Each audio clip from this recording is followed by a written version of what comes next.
the fuck, baby? Kenny Omega. It's fucking bad. The Elite. Here, baby. The Elite. Don't fucking here, baby. Fresh out the garden, baby. We're taking it all the way. Jericho. We had Sammy Guevara. It was rough shit, but we have Kenny Omega. Bing bong. Tiger style. Listen, Kevin Owens. don't you regret not coming to A-Dub. Don't you regret not coming to A-Dub. Let's go. Kenny. Let's go. Kenny. Let's go. Kenny. Let's go. Kenny. I'm talking. I'm from New York, and you know what? Triple H. The fucking bitch. Fuck. Triple H. Triple H. The bread at. Hunter. I need some bread, nigga. He owe me. The Fed. Yo,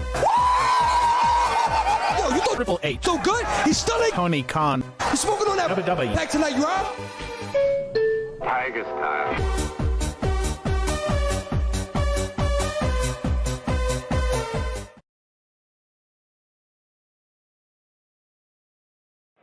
Konnichiwa, minasan.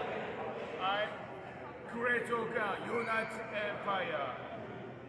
今日は試合があった。そして彼がエンパイアの応援してくれるってよ。みんな、ブローケンケーブルポッドキャストよろしく。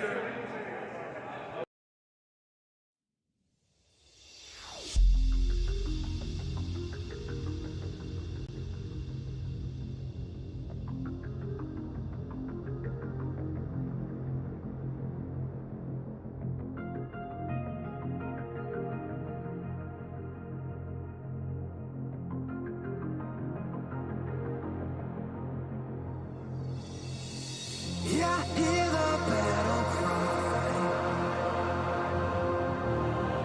under the devil's sky. The one-winged angel screams. It fuels my hopes and dreams. The best ever shine.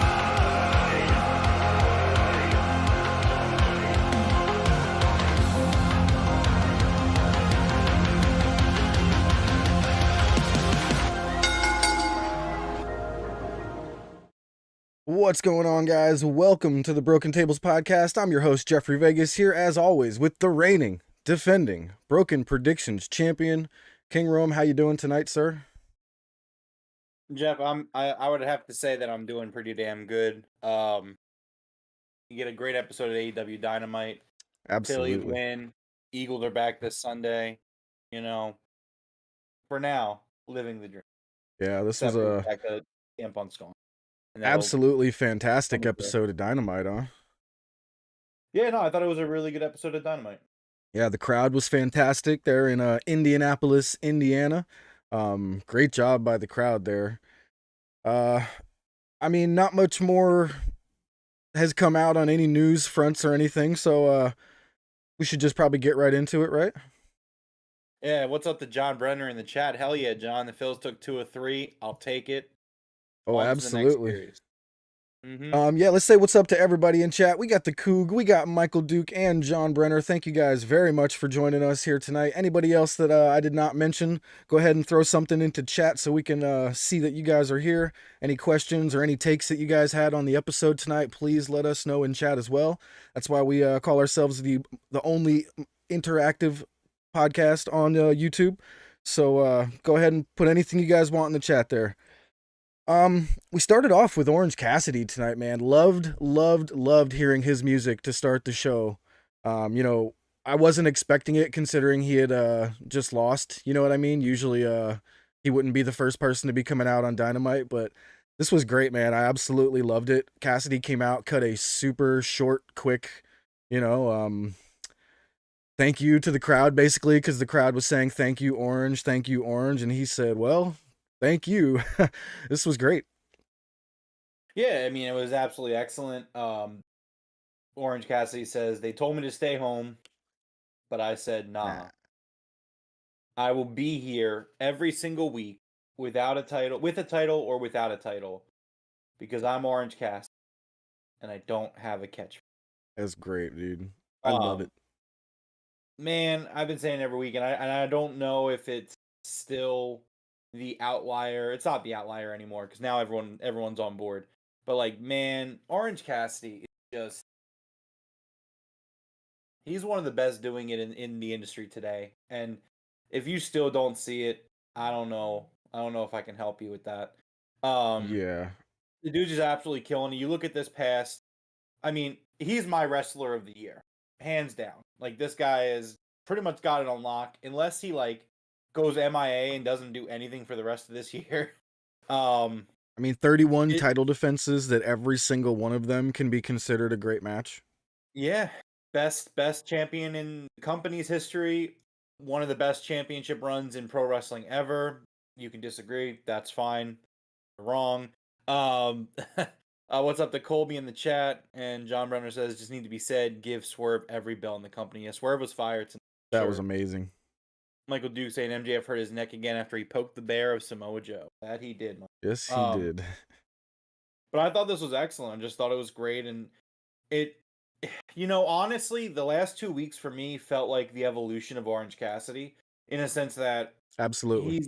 he's tweaking his game a little bit to really kind of continue to solidify himself as a top guy in the company. I mean, obviously, there are some who view him as simply like a top mid-card guy who workhorse, puts on great matches. But I think he's slowly kind of doing a few things slightly differently. Obviously, the whole I don't have a catchphrase, which is just so perfect for the character. But it is a catchphrase. It's something that the fans are going to chant along with him as they did tonight. And letting him get on the mic, and like, we know what Orange Cassidy's character is, but letting that character evolve, as I've talked about, where it's like he's playing a mind game with his opponents, kayfabe. Like, that's why he does the things he does, to get into their heads. And to see that evolution where, like, yes, he will grab the mic and he'll speak on the mic. He's had promos for the last 2 weeks. And those promos, this guy hasn't cut like a much of a promo for 2 years, really. A couple words here and there. And then to back weeks, just fiery promos coming from Orange Cassidy. Just absolutely incredible stuff.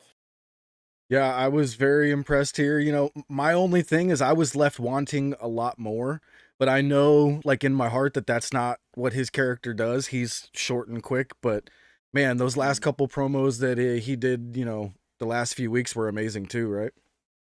Oh, for sure. Yeah. All right, so as Orange Cassidy is walking out, Moxley's music hits, and Moxley comes to the ring for his match with AR Fox for the International Championship. This was a good match. AR Fox looked great in this. Got a nice AR Fox chant from the crowd. Moxley is just on another level right now, man. Like, this match was really good. Moxley hits that King Kong lariat of his, the one that caused Hangman to flip inside out and land on his head, get KO'd. Hits him with the Death Rider, picks up the 1, 2, 3. I thought this was a pretty good match. What about you? Yeah, I like this match. I thought it was good. I loved that Orange Cassidy watched Moxley walk to the ring with his title. Yes. I thought that was a really awesome touch. Colby did not watch the show tonight, but he's here to get the recap with us. He's got some popcorn ready. Good call on the popcorn. And John Brenner says that the best thing about Orange Cassidy promos is that they're in character, but bleed sincerity, which isn't easy to do. And you're 100% right there, John. Like, he's doing the gimmick, he's doing the whole character, like, but he feels so genuine, and that's a lot of these top guys in AEW just feel genuine. Like, we're gonna talk about MJF tonight, and like what he says and the things he says, and just how the conviction in his voice and the way he feels about things, and the way Swerve was talking. Like, these guys who are doing this amazing promo work in this company, you could look at it as, oh man, they're coming up with some great stuff, and it's like, I don't think they're coming up with great stuff. They're living this stuff. Exactly, yeah. It's funny because we talked about MJF here on the podcast, and we talk about the character and how, like, oh, this happened to him, and that's part of his villain origin story, right? And he said on Twitter, MJF literally tweeted this today. He said, people on this app talk about me a lot and talk about my origin story, and it's like, there's no origin story. Like, this is just my life. Like, this is the life that I've lived and you guys are experiencing. Like, if you tune in every Wednesday night, you know my life. And I was like, that's greatness. Yeah, I thought that was absolutely great as well. Yeah. So Moxley picks up the win here. Next up, they showed Nick Wayne in the back. He was watching this match with Darby for, basically the whole match. Darby Allin came out to console AR Fox for the loss, and Nick Wayne looked pretty upset that Darby Allin was out there, consoling AR Fox. And who shows up but the Father of the Year, Christian Cage. Christian says, he says, "Hey, Nick, I need to apologize to you about what I said last week." He's like, "I went and researched who your father was, and it turns out he was even worse than I thought he was." Dude, I was fucking dying here. This was absolutely hilarious, bro. This Christian Cage walks up to him and says, "Nick, you're a fine boy." And he offers to mentor Nick Wayne. And as he's walking away, he says, "Say hi to your mom for me, Christian." Dude, I lost it when he said, "Say hi to your mom for me." I was just like dying, bro. It was so good. I all the time I just think back, like Vince McMahon really. So like I remember when Christian Cage first signed with AEW, and Tony Khan really hyped up the signing, right? Like Tony was like, "This is one of the biggest signings in AEW history. Like this is a mega star coming in here to AEW, and he is going to do great things in this company." And like the speculation was off the charts back because there was a few big names that had yet to come to AEW that everyone was speculating who it was. And then so when it was Christian, like I'll never forget this. The discourse was so stale. Like it felt like, because to that point, AEW did not miss very often. But like that was like, was this AEW's first miss? And it's just like even like everybody was just very mid on it, and I was too, because again, Vince McMahon made me believe for decades of my life that Christian Cage was mid, and that is a sin. That is an absolute sin. I don't think you were as down on it as you might believe. If you guys go way, way, way, way back to our podcast back when, I'm pretty sure we were both saying like this is actually a pretty decent signing, and we weren't doing the podcast during the pandemic, Jeff. I don't. No, your old brain is starting to go on you. We were definitely not doing the podcast. Oh, okay, so we weren't doing it yet. Okay, I could have swore that we were both started- saying it was a pretty decent. No, we started at the pod started in the beginning of 2022, and Christian Cage signed in the beginning of 21, I think. Okay. I think it was Revolution of 2020. So February. Well, I mean, maybe we were talking about him, but we weren't doing the pod, So. Yeah, maybe, possibly, but I don't know. I like he's a good hand at the time. I was like, but like that's not a crazy big sign. But like, no, work he's done since. Yeah, to your point, that is absolutely at this point you can go back with like hindsight is 2020. That is absolutely a major signing. Like if you would imagine AEW without him for the past 2 years, boring. Yeah. All right, next up we had Chris Statlander versus Emi Sakura. This was a pretty good match. Actually, this was a great match. I have to be honest. Emi was impressing me the entire match here. I know she's getting a little bit older and she's one of the trainers and stuff like that. And a year or two ago, I was kind of down on Emi. Like, man, all she does is come out here for these trios matches, and I was like, just leave her in the training room. But dude, I will eat some crow here tonight. This match actually was really, really good with Statlander. Chris Statlander winds up hitting a huge rolling discus. Reminded me of the old Brody Lee rolling discus. She hits that Wednesday night fever pile driver of hers and picks up the 1, 2, 3.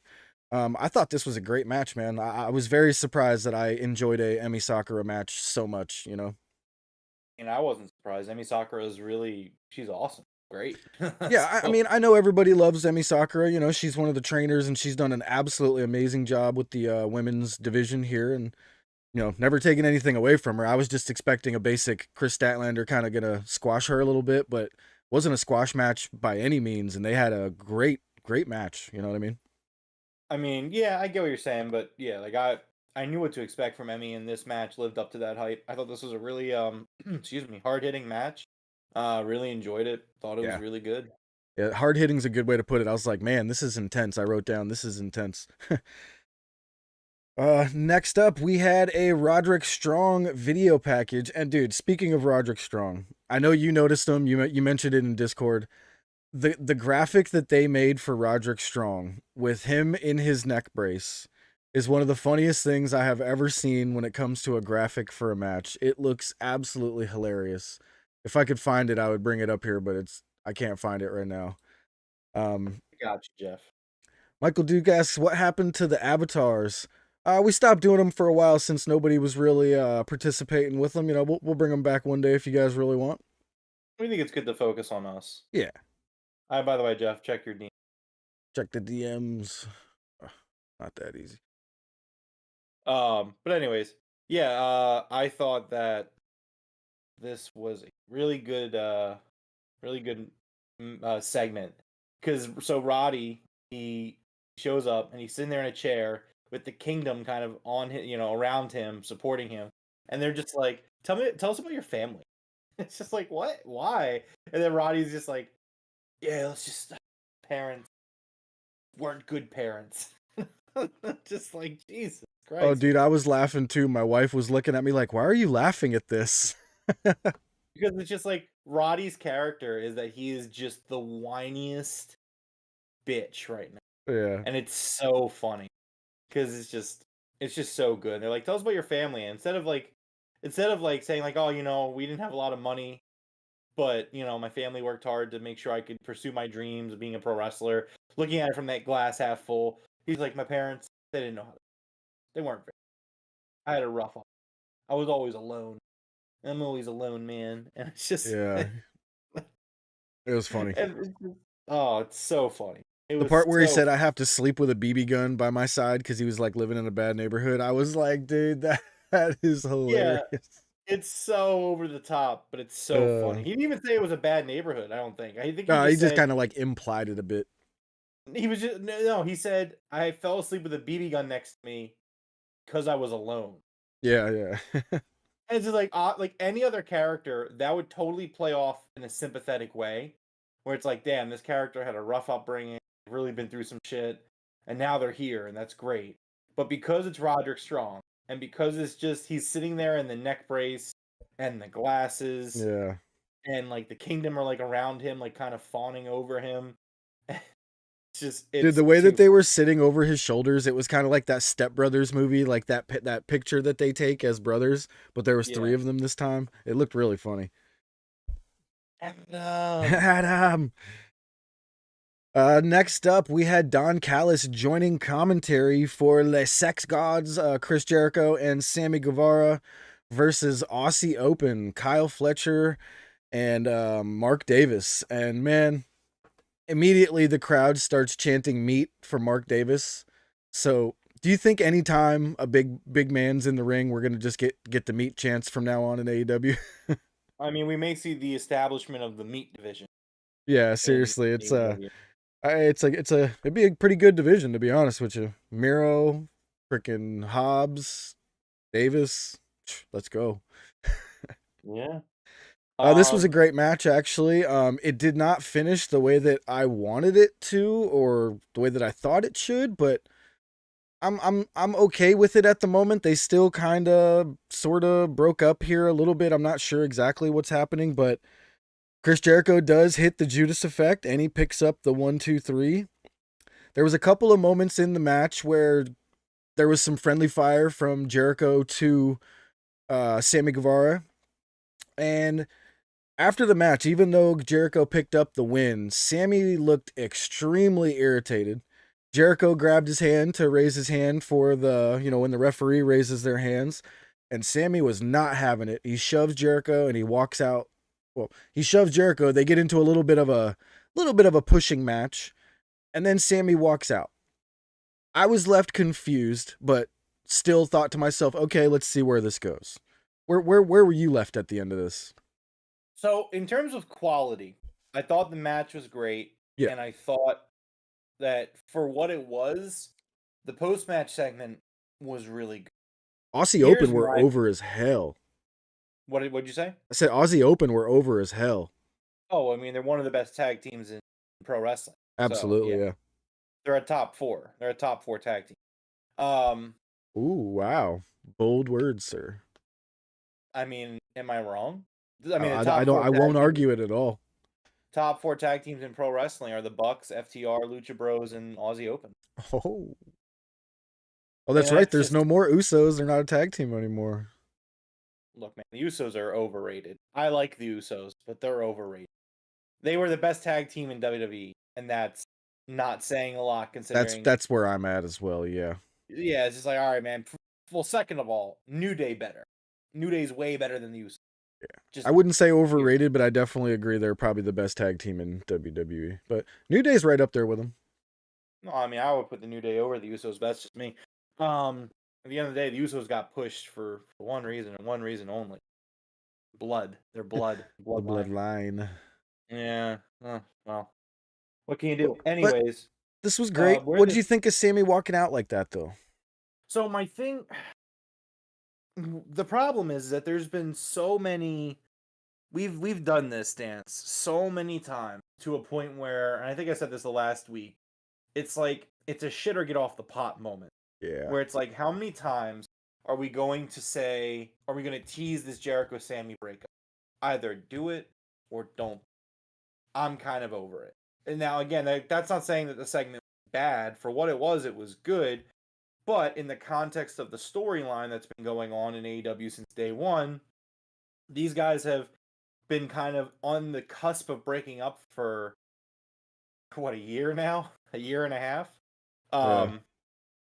It's just, it's too much teasing for me. It's like, all right, well, we need to get to the conclusion of this. And that's why I'm actually kind of glad that they didn't draw this out. Like, they could have had it where, like, Sammy and Chris pick up some wins for, like, a few weeks. And I was worried they were going to do that. Luckily, they didn't, and it seems like they're already going towards a break. But whatever they're going to do, I just ask that they just do it and get it. If Yeah, they're I'm going with to you on stay that one. together, like, if they end up staying together here and they end up staying friends, I don't want to see this ever again for the rest of Chris Jericho's career. Like, I just don't want to see it. And, like, that goes flip side. Like, if you're going to do the breakup, I want it to happen, like, within the next 2 weeks. Like, you could set up an angle for Grand Slam if you need to, and I assume that's where we're going with it. Yeah. But let's not keep this going. When you It's realize that they're setting up for Grand Slam, it makes it a little bit better for me. But I'm with you. I want this over with as soon as possible, please. yeah. All right, next up, we had a Ricky Starks video package on the strap match. This was incredible by Ricky. I was blown away with this promo from Ricky. He says, nobody can tap me out. He says, you know, Danielson didn't tap him out. He basically strangled him half to death. This was freaking fantastic, dude. I was absolutely loving every second of this with Ricky. So this is once again kind of going back to what we were talking about earlier, where a lot of the talent in AEW, especially the top talent, the special one, they reach into themselves and they bring this level of sincerity, and you get that with Ricky as well. And between this promo and the Collision promo last Saturday, you can feel the frustration on Ricky Stark. I think that out of all of the people in AEW, you gotta think that he is one of the more angry that CM Punk was fired wrestlers. Oh, yeah. Not because he doesn't agree or disagree with the firing. I don't know how he feels about that. But in terms of, like, the spotlight was taken away from him. And you could definitely feel it on Saturday, and you could feel it still kind of bleeding through his promo here, where he is legitimately upset that the spotlight was taken away from him when he knows he's damn well good enough to take the spotlight and run with it. Dude, he talked about when I leave. Like, he was, you know, he sounded very upset. Yeah, when you say when I leave, I really took that more as like when I'm done, I'm done. When I'm out of wrestling. But I don't know. But yeah, I thought this was a great promo. I think this was kind of the first time really since the MJF feud at the end of last year, where it really felt like Ricky was kind of back to that plateau, that level of quality. So I would like to see him. Yeah, absolutely. All right. Next up, we had a recap of Samoa Joe bullying MJF. At All Out, they showed the clip of MJF walking up the ramp and Samoa Joe giving him a shove. And I think they even mentioned the way that, when MJF was in NXT, Samoa Joe gave him a shove there as well. So that was pretty cool. Well, yeah, that's the whole point of it. Exactly. Plan. Yeah, absolutely. Yeah. I'm just glad they're referencing it and not just trying to avoid it,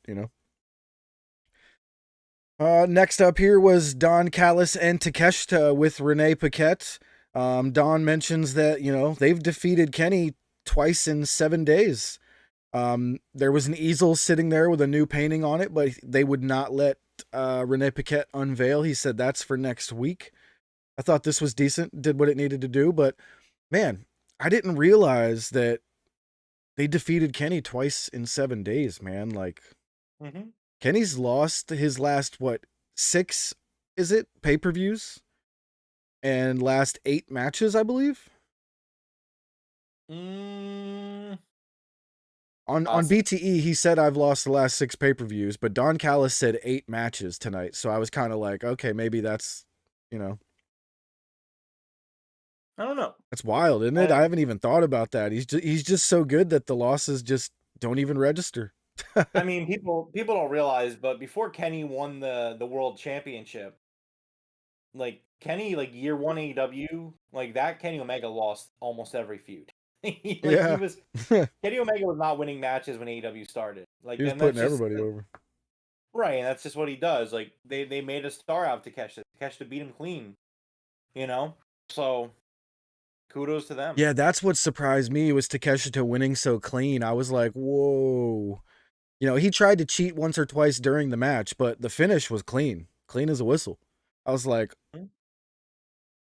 all right, next up, we had MJF coming to the ring.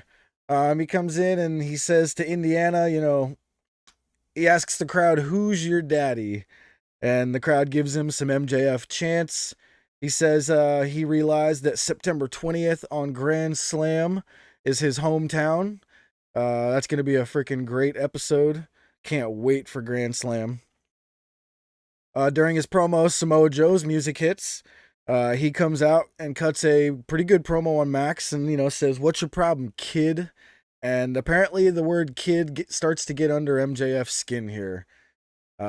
This was great, dude. This back and forth promo battle with MJF and Samoa Joe was fan-freaking-tastic.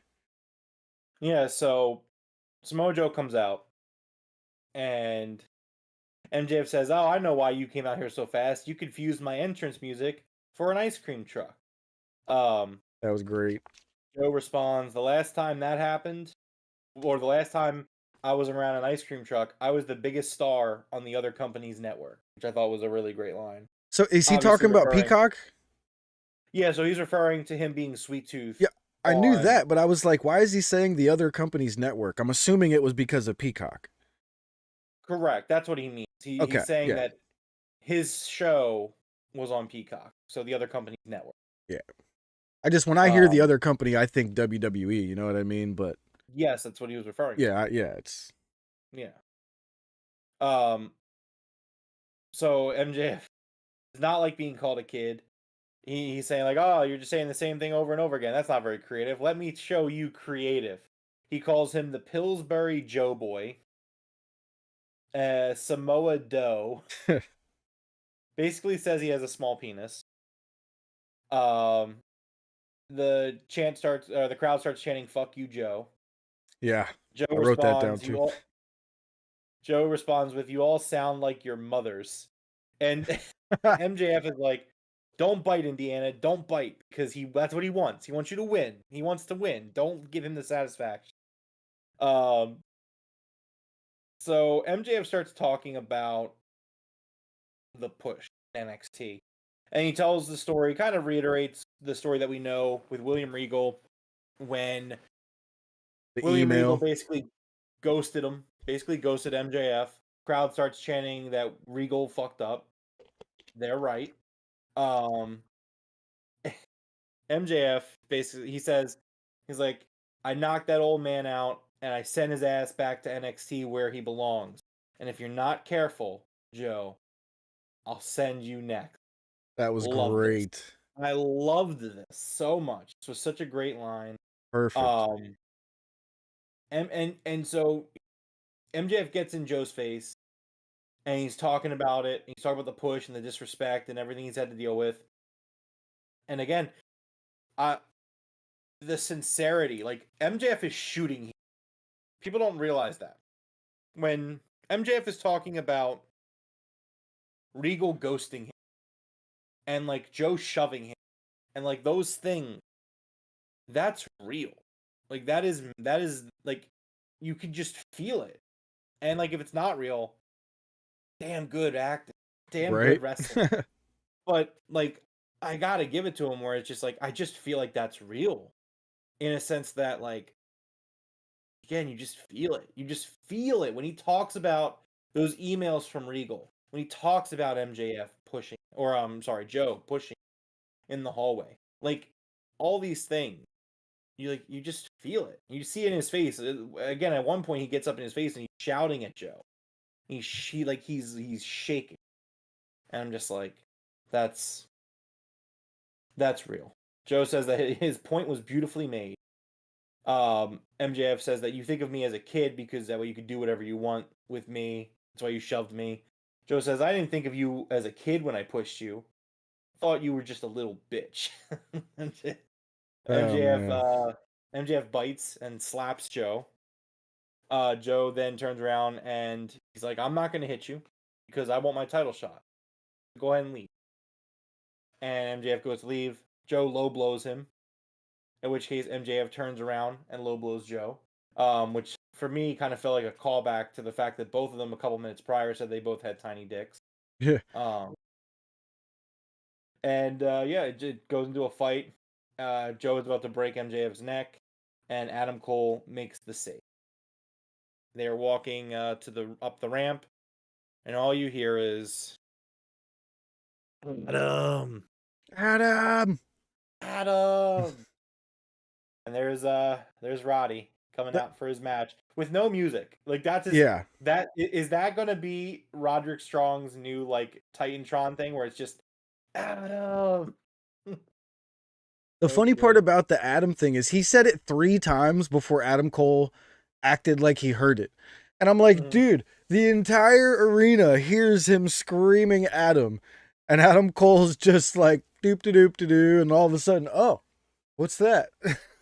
Oh, that's a pro wrestling thing. That I know. It was great, though. I loved it. I loved it. Yeah. All right. Let's see here. Next up, Roderick was down to the ring, and like you said, no music whatsoever for him or the Kingdom. It was just silence. He even did his, pose in the center of the ring with no music or anything. I thought that was pretty funny. And Trent comes out. We have Roderick Strong versus Trent for the, what did they call this? The World Title Eliminator Tournament? Yeah, it's a Grand Slam World Title Eliminator. This was a good match, man. Both of these guys have had neck problems in the past. Everybody knows Trent had neck Well, I hate to say everybody knows because some of you might not, but most, AEW fans know Trent had some neck problems back in the old days. And obviously Roderick Strong has neck problems right now. That's a major part of his storyline. And man, these guys just targeted each other's necks like they were trying to murder each other. I mean, every move you can imagine that targeted someone's neck was happening. We had half and halves, pile drivers, like you name it. It was wild, huh? Yeah, for sure. All right. So for this one, Roderick Strong winds up picking up the win. I kind of expected Roderick Strong to win this one since he's kind of in that main event picture, I guess you would say. With Adam Cole and MJF. So figured Roderick Strong was going to win, but this was a great match nonetheless, right? Yeah, I mean, I thought this match was excellent. I really enjoyed this. Yeah, fantastic. Yeah, I was definitely in love with this match watching. It was so good. All right, next up we had Toni Storm backstage with Renee Paquette. And dude, I don't know how many times I can say this, but this is the best new character in wrestling right now. This Tony Storm character is so good. She's acting like a starlet, or I kind of like wrote down Tony Storm, the performer, is what this feels like. She talked about her different performances she's had throughout the weeks. Um, Absolutely loved this. She says to Renee, chin up, tits out, and watch out for the shoe. Dude, I was laughing so hard here. Absolutely love this character from Tony Storm. One of the greatest evolutions of a character I've ever seen. Yeah, I totally agree. It's been a lot of fun. She's really killing it in this role. Yeah. It's funny because I saw a really funny the other day. It was it's like, just imagine somewhere in the world there is a household that consists of Juice Robinson and Tony Storm. And This imagine Juice them being practicing their crazy, promos. Juice just being crazy, Tony just walking around like, oh. It's like such a funny dynamic there. Oh man, that's hilarious to think about. That's so good. Oh wow. All right, next up was Hangman. Adam Page comes out for a promo with Tony Schiavone. He starts to put out his promo, and he gets interrupted by none other than Swerve Strickland with Prince Nana. Prince Nana dancing his way down to the ring was absolutely freaking awesome. I loved this. Rome, I know you loved this, man. This was very heavy on Nana, and I've been a huge fan of Swerve since the moment he arrived. This was great, top to bottom. I love Nana coming out, and like Nana is very like jamming out, and Swerve looks like he hasn't slept in 2 weeks. For Like real. he's got like bags in his eyes. He's like staring at Hangman as he's walking down the ring. And so Swerve is talking about, he's like, I was stuck in a casket for 2 weeks, in a coffin for 2 weeks. Do you do a lot of thinking? And it's funny because I thought about you, and I saw this charity. You're doing charity now? Aren't you AEW's mascot? All those kids, like, he's like, why did you put that money into public education? All those delinquents are just gonna flop. They're gonna fail and they're gonna flunk out. And he's like, you wrestled on the pre-show, like you didn't even make the main card. He says, look, man, you're clearly not ashamed, so I'm gonna be ashamed of you for you. He says, when AEW started, you were a cornerstone. You were hand-picked to be the guy. Now I'm looking at you at pre-shows. Like, do you even want this anymore? Swerve says. He says, and he's like, and I've also noticed it in the way you carry yourself. In the last year, you've had no new gear, no new merch. Like, you just signed this deal. You've been eating good. But, like, you don't have singles matches anymore. You don't have singles promos. You don't have title matches. You took a back seat to the Elite. He's like, so look, man, like, I'm going to be real with you. You have two options. Option A, you ride off into the sunset. I don't care if you're going to be in catering or at home. I take your spot. You just take the money and. Or option B, find your fire and we fight for the spot. And he says, he gets up close to him. He says, I'm coming for the spot. He's like, I'm coming for your spot, the one you don't even want. At this point, Adam Page, he gets very irate. He gets furious. And he says, if you want a match, go to the back and get it. I'm not dealing with this shit right now. He leaves the ring. He's walking up the ramp. Swerve says, it's a shame your wife and kids got to see you walk away from more responsibility. Until Swerve said that part where Hangman was walking away felt real. I was like, is he really walking out on this segment? Because, like, Swerve kind of got personal with him a little bit, you know what I mean? I was like, yeah, dude. for sure. And and then so they fight, and just to kind of sum up the segment, Brian Cage attacks Hangman from behind, and they basically lay him out. They leave him in the ring. So like John says, Swerve is main event level talent. 100%. don't forget that WWE fired this. And Yeah. I meant to say it earlier because it was in my notes, but don't forget that Samoa Joe was also fired by WWE twice. Dude, they fired Swerve and brought back the rest of that terrible group that he was a part of. Like, can you what? I am still that still blows my mind to this day. Anyways, in terms of this segment, and I said it in the Discord. In terms of a Hangman Adam Page Swerve Strickland program, just sign me the fuck up. I don't know where I 100%. need to sign up, but I will sign up for it. This is going to be absolutely excellent. I do love that this segment, it doesn't shy away from the fact of the matter that due to multiple things, whether it be the Elite, whether it be the Punk stuff, whether it be whatever it was, the last year was just not a time where Hangman was a focus. And that was a mistake. I tweeted about this when they announced that Hangman was going to have a promo tonight. And you should go follow me on Twitter so we can talk about wrestling and video games and a bunch of fun stuff like that. If you're not, links in the description below to my Twitter and Jeff's Twitter as well, which is the podcast Twitter. So you should follow us. But I was talking about this on Twitter, and it was just very like Hangman needs to be the focus. He needs to get back on track. And I thought that this promo was really special because it pointed out all of those things, and it made them character in this flawed Hangman character that I'm just absolutely in love with. I've always been in love with this Hangman character. Actually, that's not true. It took me time to understand it, but once I understood it, I'm 100% like a Hangman guy, and he is the protagonist of the company. I do think he's going to be the one to beat him. I do think he's going to be the one that when the company needs a guy to become like the hero, and right now that's Moxley. But a couple of years down the road, when Moxley's gone and retired, well, not retired, he's going to be a producer probably. But when he's not wrestling anymore on a regular basis, Hangman's going to be that guy. That anytime you need something, Tony's going to go to Hangman. Yeah. That's just going to be his role. And that's what he is. And so for them to make it a character flaw where it's like, you know what, this year he didn't focus on himself. He focused on his friends. He went and backed up the Elite when they needed, and that was his role. But he should be doing more.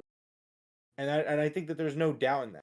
And for Swerve to bring those things out and make them a character flaw, I thought was really beautiful, really special. Yeah, absolutely.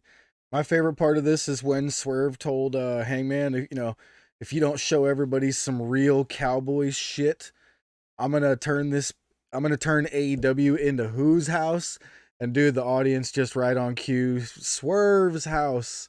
I mean, this dude is incredible. He is absolutely main event talent. I can't wait to the day where we're looking at Swerve as the AEW World Champion. It's gonna be absolute fire. I can't wait. Yeah, for sure. And I think that I'm curious to see where Hangman goes. Obviously, he just started this program, so I'm not trying to look past Swerve. But I would be very curious to see how Hangman is booked. I think the promo, how it starts before Swerve comes out, is kind of indicative as well of the fact that Hangman does have aspirations that he's yet to meet. He says that 2023 is winding down. There's a couple months left. He's like, I want to talk about what I want to accomplish this year. And then Swerve interrupts him. So I think that we're starting to see that train of thought that's going to lead him back to the world title and to MJF. I'm really excited for it. And I think that in the meantime, Swerve versus Hangman is going to be absolutely excellent. These guys are both main event talents. These are guys that should absolutely be in the main event, in the spotlight, you name it. John said, Swerve is main event talent, and he is. Both these guys are, and I'm very excited to see this program. I also just absolutely love the pairing of Swerve Strickland and Prince. Oh, it's perfect, dude. Perfect. It makes me so happy because again, I always say this, and I don't want to be a broken record. I do remember in 2010 going to those Ring of Honor shows in the ECW arena, and Prince Nana was there, and I'm like, I really like this guy. This guy's fun. This is really cool. So as you said that, I'm seeing a tweet that literally just came out. Someone says, Prince Nana makes me want to tear my eyes out every time I see him dance. That means that his heel work is working. But like just seeing Prince Nana jump around and like on the All Out pre-show, he was like singing "We're in the Money," which is like his thing from years back. It's just I love it. I love everything about it. I love all these guys They're great. involved. I love Nana coming out and saying Tony Schiavone, like, Tony, that's enough. You can get out of here, my friend. Go away. Nobody wants you here. Just great stuff all around. Yeah, absolutely. So as Swerve mentions the wife and kids, he hits a nerve with Hangman as he's walking away. Hangman gets back in the ring, and just as he's about to get face to face with Swerve, Brian Cage attacks him from behind, hits him with a big old drill claw, and Swerve stands tall, or kneels down tall over Hangman Adam Page. This was a great segment, dude. Like, one of my favorite segments of the night. Cannot wait to see where this goes. Absolutely love Swerve. My only thing about this program here is I want both guys to kind of sort of be pushed. You know what I'm saying? So like one of them's got to lose this. Yeah, but I mean, like, we got to look at it like you have these top talents. Like, you got to use them, man. Like, Agreed. You want to see these guys go at it, and somebody's Yeah. gonna have to lose, and that is what it is. 100%. I understand. All right, next up, we had a Team TNA promo from Jay Lethal. The entire Team TNA was standing there. He cuts a promo on Penta for his match with...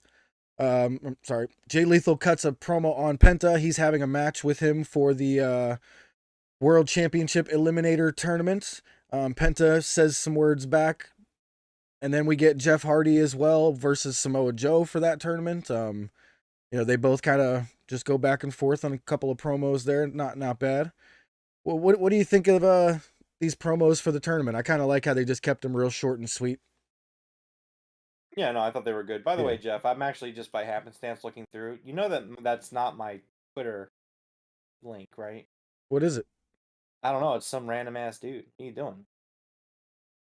That's It's what some- you sent me. I just like copied and pasted. That is absolutely not what I said. Some account I've Well, never we'll seen in fix my it then. entire- So Well, you're just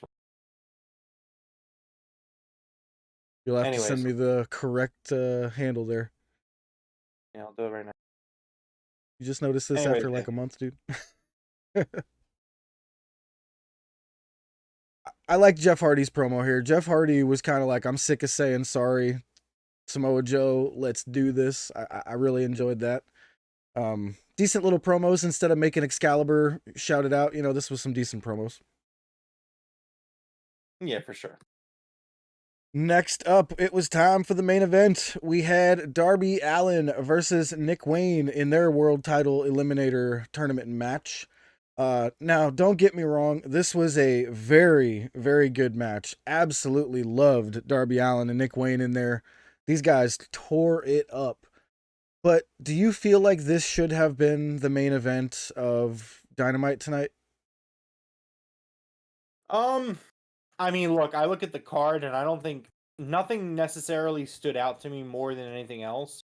So I don't really have feelings on it one way or the other personally. Okay.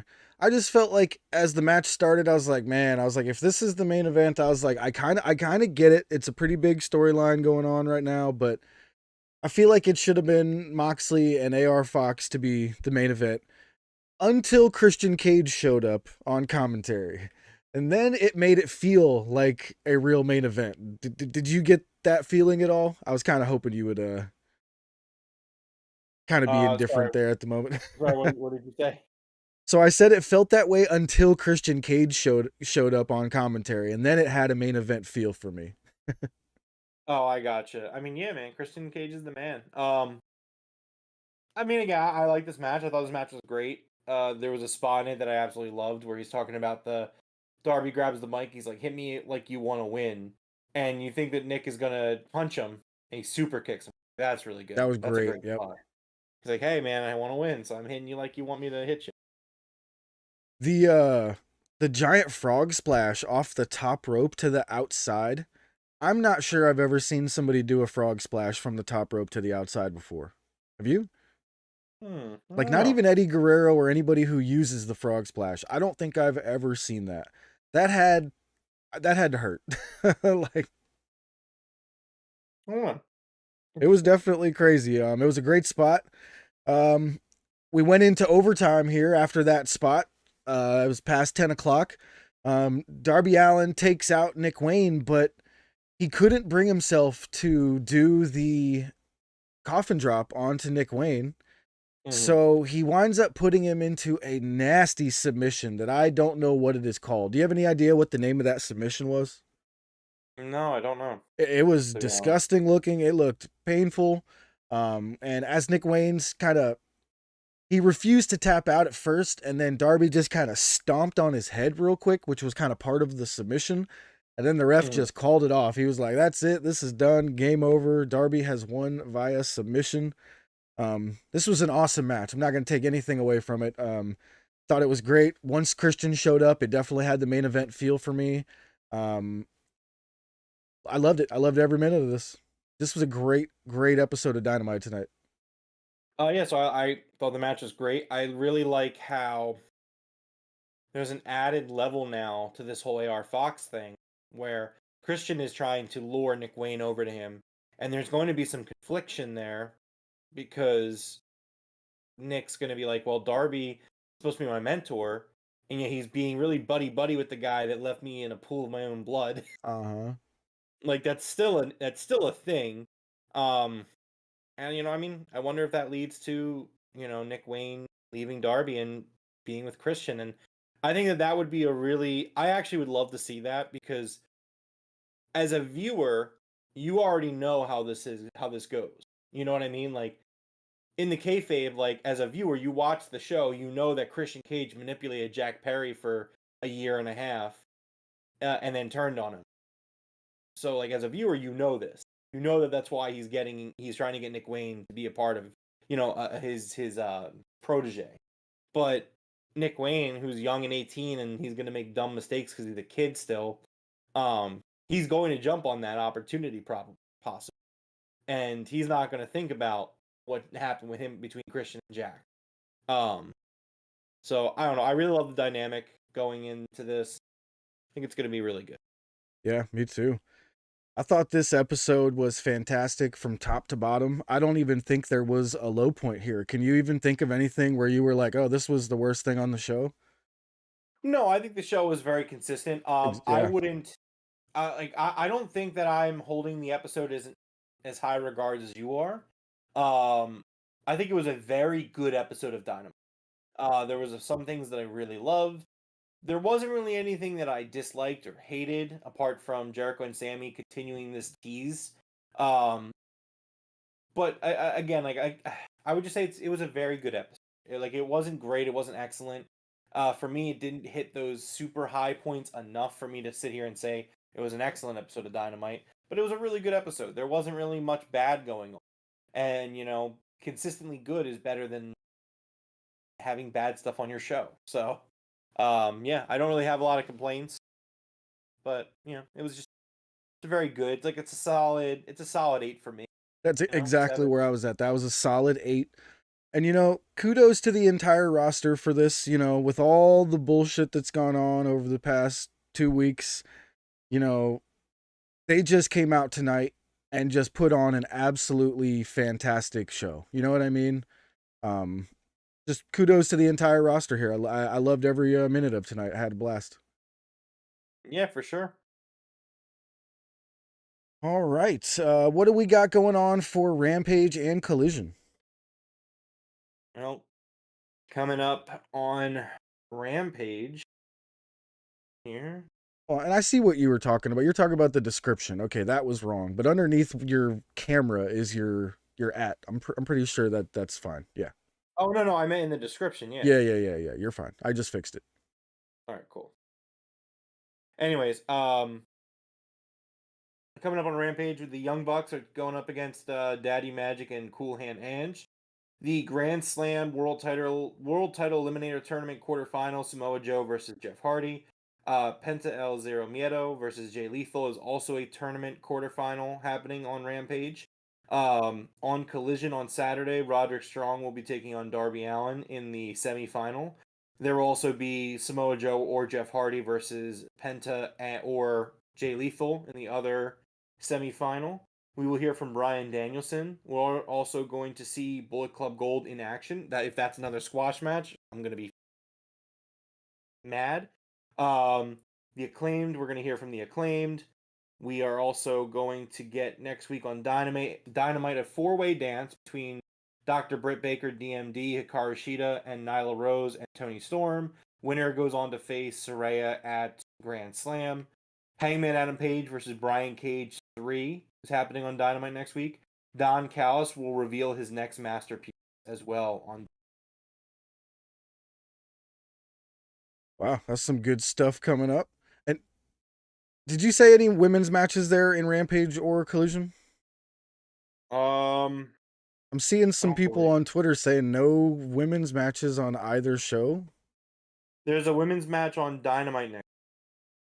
Yeah, so far nothing for Rampage or Collision announced in the women's category. That's Look, man, I'm just gonna say it. Like, I think that people arguing that are probably kind of in bad faith. I mean, the shows have consistently had women on their shows. Yeah. I mean, I'm not gonna knock them for not having a women's match for 1 week. I mean, they've had Toni Storms was all over Dynamite tonight. So like they're gonna have this big 4-way dance on Dynamite for setting up for a title match at the pay-per-view. Emmy versus Statlander was tonight for the TBS title. Like, come on, stop. Just yeah, stop. that was great. I have a feeling that something will be on there. They just didn't announce it. You know what I mean? Oh yeah, maybe. I don't know.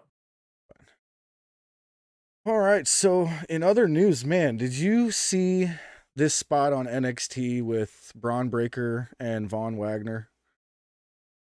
I didn't see the spot, but I read about it. I was the one that shared the article about it in the Discord from Body Slam today about how it went down. Bro, he slams these stairs down with quite a bit of freaking force, dude. And I don't know how little of a margin of error he left for himself. But there's some pretty nasty pictures going out of Wagner being carted out, you know, on the... Mhm. Obviously, the stretcher kind of looked like it was part of the entire thing, but I don't know, man. I don't know if this is the whole thing's a work or, you know, if it's a shoot or what exactly happened here. What do you think's going on? They're reporting that it was not a work. Apparently, he did hit him in the back of the head and neck with Dude. steps. Legitimately, the steps. Body Slam said, just to clarify, the stairs weigh about 125 pounds. Yeah, they're not gimmick or anything. No, they're real. So he slammed him in the back of the head and neck with steel steps, legitimately. And I think he said he even got busted open on the back of his head, I think. Oh, dude, there was blood everywhere on the stretcher when they were carrying him off. Mhm. They had gauze all over his head and it was red. Like, Yeah. So it's yeah, I mean, it's a shame they don't have a performance center or something. right? Where Well- you could possibly learn how to do this stuff safely instead of just hope for Well, the best. So I don't know if you saw this discourse, but the discourse kind of popped up again about the performance center in NXT producing homegrown stars, and WWE fans are saying, "Well, yeah, look at all these guys." And they list all these guys from FCW before NXT became NXT, and we're like, "That's not the same thing. They were two totally different systems run by different people. Like, it's not the same at all." And people were like, "Yeah, it's the same. They just basically rebranded." And X-Pac, Sean Waltman, literally tweeted, "They're not the fucking same thing." What do you like by you saying that FCW and NXT are the same thing shows that you have no idea what you're talking. Yeah. And I found that coming from one of Triple H's pals hilarious. It was so funny because I don't think he realized what the argument was specifically about, or maybe he did and he just doesn't care. But yeah, so X-Pac was like, "They're not the same. They're not." No. FCW and NXT were two totally different things. It's like, yep, they were. Yeah, that's rough. I hope Von Wagner's okay. That's such a weird name as well. Like, what the fuck is a Von Wagner? But nevertheless, had a blast tonight, man. I'm sure you did as well. You had a great day. The Phillies winning. One more sleep until the NFL starts again this year. Let's go. I can't wait. Oh, man. Yeah. Yeah, absolutely. Well, you want to go ahead and close us out here, sir? So I will close the show out. However, I did promise Coach Nick, who's probably not listening live, he's listening in the future, and I wait. told him I was going to tell a story. So it's time for story time with Rome, baby. So we were talking about how during the Phillies game today in San Diego, there was a really loud Eagles cheer, and I tagged Coach Nick, and Nick was like, "Oh yeah, man, there's just Eagles fans all over San Diego. It's really weird how there's a lot of you guys out here." And I went to explain to him that Eagles fans historically are very well traveled. We are a very well traveled fan base. There are literally Eagles fans everywhere. So much so that I told him I was going to say this story, but I was too lazy to type it. So now here I am telling you. So the year after the Eagles won the Super Bowl, the year was 2018, and I made a road trip down to Atlanta. And for this road trip, me and a buddy of mine, we went down there to watch the Eagles Falcons play week 2. My friend was a Falcons fan. I'm an Eagles fan, obviously. And my friend who's a Falcons fan is not from Philadelphia. He's from Ohio.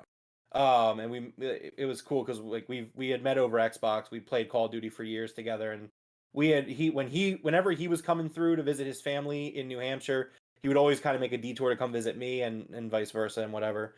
But so we planned this trip out, and it was funny because he chose the hotel, and I was like, well, I'll figure out, because we were going to be there for like a day and a half. I was like, you figure out the hotel, I'll figure out like the food and stuff. And he's like, sounds great, let's do it. So he books the hotel, and I tried to explain to him that Eagles fans are like everywhere. Like, we are absolutely everywhere, and there's a lot of them. And so here's what I do. What's up to Sergio? I look up it was an Eagles bar in Atlanta, in the middle of downtown Atlanta. So, and I didn't tell my friend what he was walking into. So, mind you, we're down there for the game. At this point, it's Saturday night. They were playing on Sunday night. And, like, I'm wearing my Eagles gear. He's wearing his Falcons gear. And imagine the look on his face when, in the middle of downtown Atlanta, he walks into this bar with me, and there are Eagles flags hanging everywhere. And the bar is literally filled with Eagles fans. And this guy is looking around, and he's like, what the fuck is going on? And I'm like, I turn to him, and I'm like, you see what I'm talking about? Like, this is how we are. Like, this is what we do. We're everywhere. Well, you fill up a bar, a Philadelphia, like, that's their business. This is a business that year round is open in Atlanta, and then they are an Eagles sports bar and pizza place. Good pizza, by the way. And so it was just the funniest thing, because like he was definitely, that night he was very very humbled, and I thought that was really funny. But so yeah, I really enjoyed telling that story, and I know that Coach wanted to hear it. John Brenner, thanks for the follow on Twitter, appreciate that, man. Yeah, so that's my story, and hopefully that was enjoyable for you as well, Jeff, being a Vegas plant. Yep. Hopefully enjoy that. I enjoyed it. Thank you for telling it. Sure. All right, I think it's time for us to get out of here. How about you? Yeah, for sure, because I got work at 6 a.m. Yeah, I was gonna go over the results of mine and the Cougs match on Falls Count Anywhere, but they have not announced the results of the show yet, so we'll get to that in the Discord there, Coug. Anybody who is interested in joining our matches, we have all kinds of matches for predictions on Dynamite and Collision. Join the Discord right there above Sergio's chat right there. You guys can join the Discord. We love to talk to you guys about wrestling at all times throughout the day, whatever you guys want to talk about, sports, AEW, WWE, New Japan, Indies, whatever it may be. But until next time, I think we will catch you guys later. And what? Go ahead. Oh no, I was gonna do the whole thing. Do you want me to do it? Or? Yeah, go ahead, man. Oh yeah, sorry. Oh yeah, look, John Brenner is from Philly. He moved to Fort Lauderdale from Philly 6 years ago. 3 Eagles bars down there. Look at that. He's only met 3 Dolphins. Nice. Anyways, this has been episode 173 of the Broken Tables podcast. Thank you to everyone hanging out with us here in the chat tonight. Thanks to John, the Coog, Michael Duke. Colby was here. I don't know if Colby's still here, but thanks anyways, man, if you are. Coach was here as well. Thank you guys. You guys make the show possible just by being here and having awesome conversations with us. Talking to Jeff gets a little boring sometimes. Please like and subscribe on your way out. Make sure you subscribe to become a member. You get the really awesome arcade cabinet badge next to your name in the chat. The Doge just celebrated his 2 month, so he's on the green arcade cabinet now. You also get some really sick AEW emojis as well, including Adam Cole, Orange Cassidy, the Acclaimed, and my guy, CM Punk. R.I.P. We might have to remove that one, No, you're kinda not pointless. removing that one. I'm vetoing that. You will not be removing the CM Punk.